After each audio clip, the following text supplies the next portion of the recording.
Pouah, ça fait longtemps que j'avais pas vu un film aussi con.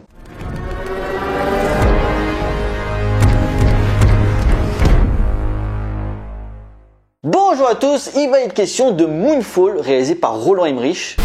Hang on! Everybody, hang on! I'm gonna get you home!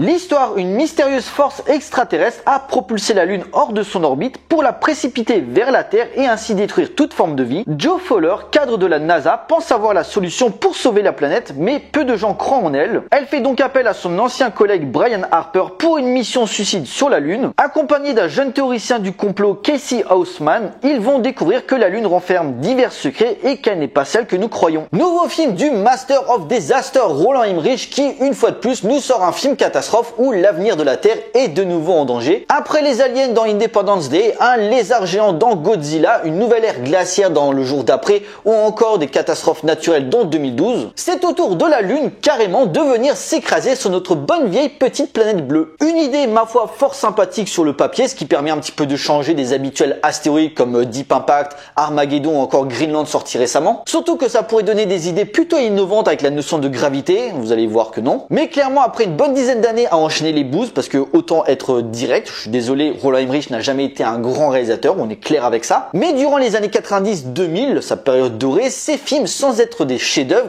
il y avait un savoir-faire qui faisait qu'on avait un capital sympathie pour eux. Des plans iconiques, des scènes impressionnantes, un casting assez attachant pour qu'on ait envie de les remater, du moins avec nostalgie. Depuis 10 ans, c'est la cata entre Anonymous et Stonewall qui avait des super sujets mais filmés comme un téléfilm M6, 10 000, Midway ou encore Independence Day Résurgence qui chie sur l'œuvre la plus populaire du cinéaste, il n'y a rien à sauver. Du coup, pour combler le vide qui lui reste de sa carrière, le mec veut revenir à ce qui a fait sa renommée, en gros un film catastrophe où il fait tout péter, sauf que Moonfall démontre toutes les limites de son cinéma dans un genre qui à une époque faisait exploser le box-office. Le film est un best-of de ce qu'on n'ose plus faire dans un blockbuster américain. Enchaînant les bons gros clichés hollywoodiens, déjà il est long à démarrer avec une scène d'exposition qui pique sans respect tous les plans du Gravitier de Alfonso Cuarón, mais avec le talent en moins, pour partir 10 ans après avec La Menace pour développer une intrigue qui n'en demandait pas tant car tenant sur un bout de papier. Certes, la multiplication des points de vue a toujours été une réussite chez Roland Emmerich grâce à un montage dynamique pour exposer les enjeux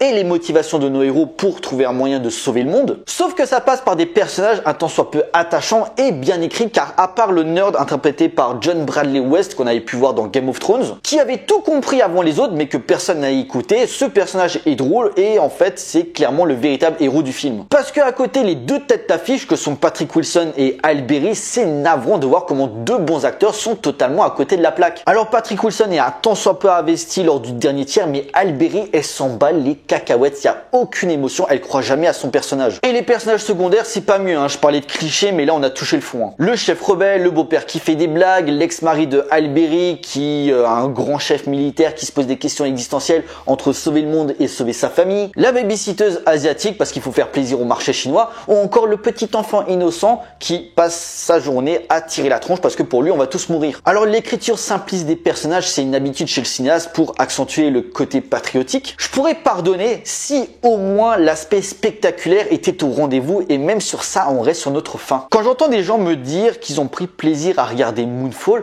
j'aimerais juste savoir à quel moment ils ont pris du plaisir, à part 2-3 plans faits sur ordinateur je rappelle, où je suis d'accord plutôt impressionnant. Une blague, deux blagues, elle me fait marrer, elle me fait pas marrer. En général, elles sont pas très drôles. J'entends.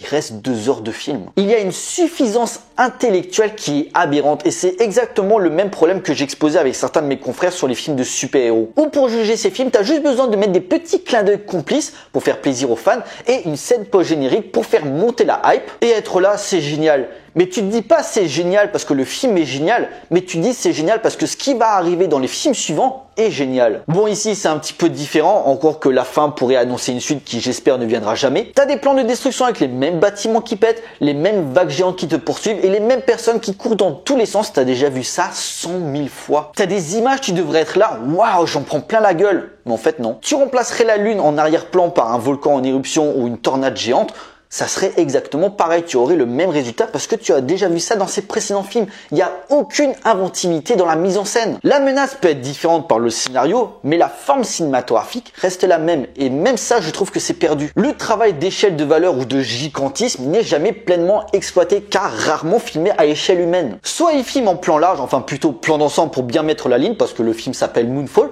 soit il filme en plan rapproché ses personnages à travers des discussions dont on n'a rien à foutre. En gros, ils doivent aller à un endroit, je crois une base militaire pour être en sécurité et ça fait 1 heure qu'on te le dit. Mec, je le sais. Je parlais d'échelle humaine. Quand tu regardais Independence Day, t'as ce plan iconique où t'as les aliens qui débarquent au-dessus du bâtiment, ils tirent et paf, ça explose.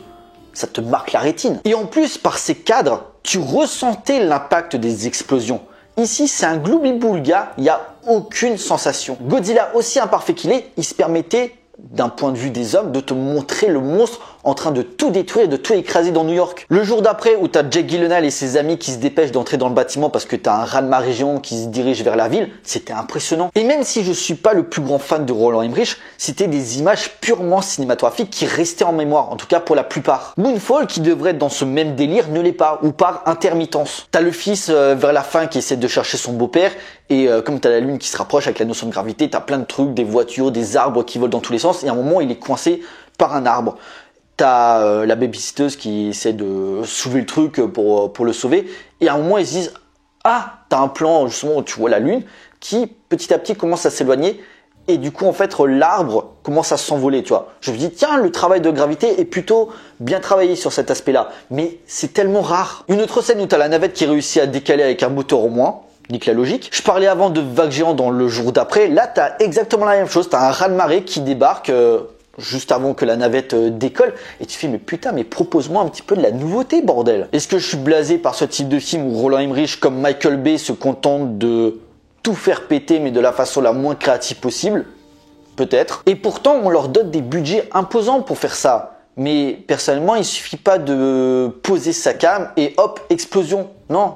Donne-moi à manger, donne-moi autre chose. C'est fait par ordinateur, tout ça, et comme t'es trop à distance par rapport aux échelles de valeur, à aucun moment je suis investi. Et puis bon, faut sauver le monde, c'est un divertissement américain, bien sûr qu'ils vont survivre et que la planète va être sauvée. Bizarrement, j'étais beaucoup plus investi dans Greenland, réalisé par Rick Roman Vogt, si je me souviens bien, injustement oublié, et pourtant, t'es au courant de la menace, et le but c'est de trouver un lieu sûr, parce que, tu le sais dès le début, la comète va s'écraser sur la Terre. Tu peux rien y faire. Du coup, le film se concentre plus sur l'aspect humain avec cette épée de Damoclès qui peut arriver à tout moment, le temps joue contre toi. Là, j'étais investi émotionnellement parce que tu voyais toute la folie de l'homme et la violence que ce type de situation pouvait engendrer sur nous. Essayer de te buter pour choper la voiture, se battre pour entrer dans l'avion, la foule qui s'accumule, ça c'est dangereux. Le film n'était pas une franche réussite, mais par rapport au genre, le réalisateur exploitait parfaitement le danger, ou plutôt tous les dangers que la famille rencontrait. Soit également endiguer la menace, mais de façon plus intellectuelle, comme le récent Don't Look Up de Adam McKay, disponible sur Netflix d'ailleurs, que vous devez absolument voir. Avec ces deux théoriciens qui découvrent qu'un astéroïde va s'écraser sur Terre, et pourtant personne ne prend la situation au sérieux. On se moque d'eux pensant que c'est du fake, et on est plus sur les modes de pensée via les réseaux sociaux que vraiment essayer de trouver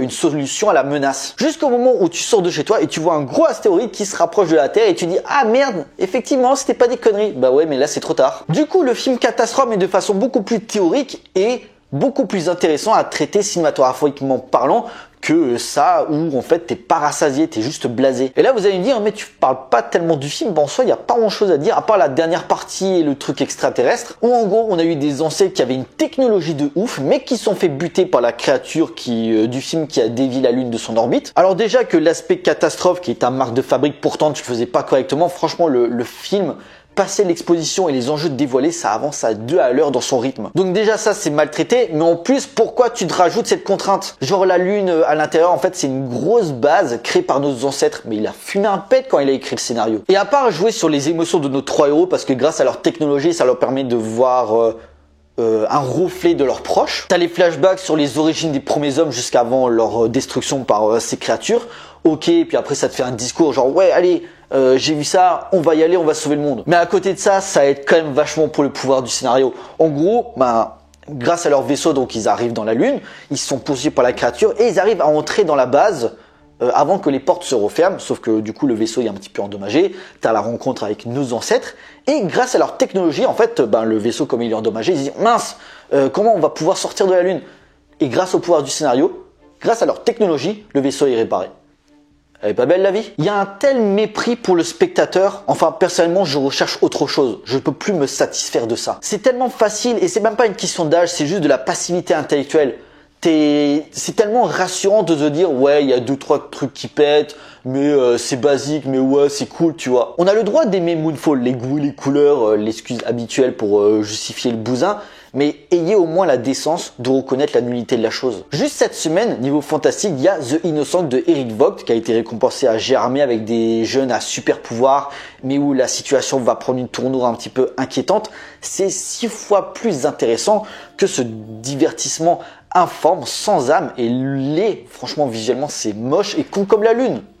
Ça se veut garder l'esprit 90 niveau blockbuster, oubliant toute notion de réalisme et d'explication scientifique, toutes plus foireuses les unes que les autres. Sauf que ça flirte plutôt avec le gros nanar décérébré qui, bizarrement, avec toute la pyrotechnie explosive mise à l'écran, n'arrive jamais à contenter pleinement le spectateur. Vous qui entrez en salle pour voir ce truc, abandonnez tout espoir de récupérer vos neurones. En conclusion, Moonfall confirme toute la bêtise d'un cinéaste qui se contente de régurgiter ce qui a fait son succès sans la moindre once de créativité dans la mise en scène. Un je m'en foutisme problématique par le fait qu'il se révèle incapable de donner vie à un tel cirque pour au mieux se définir comme un plaisir coupable, donnant à la fois l'impression d'aller trop vite par moment ou d'avancer au ralenti. Blindé d'incohérences et de dialogues foireux, le film est une compilation de tout ce qu'on ne devrait plus faire dans le cinéma de science-fiction, le pire du pire dans le genre du film catastrophe, jamais extrême malgré son sujet, nous en donnant jamais vraiment pour notre argent. Roland Emmerich va devoir se renouveler s'il veut avoir encore une certaine crédibilité pour continuer à faire ses divertissements inutiles, longs et laborieux, bref, grosse déception.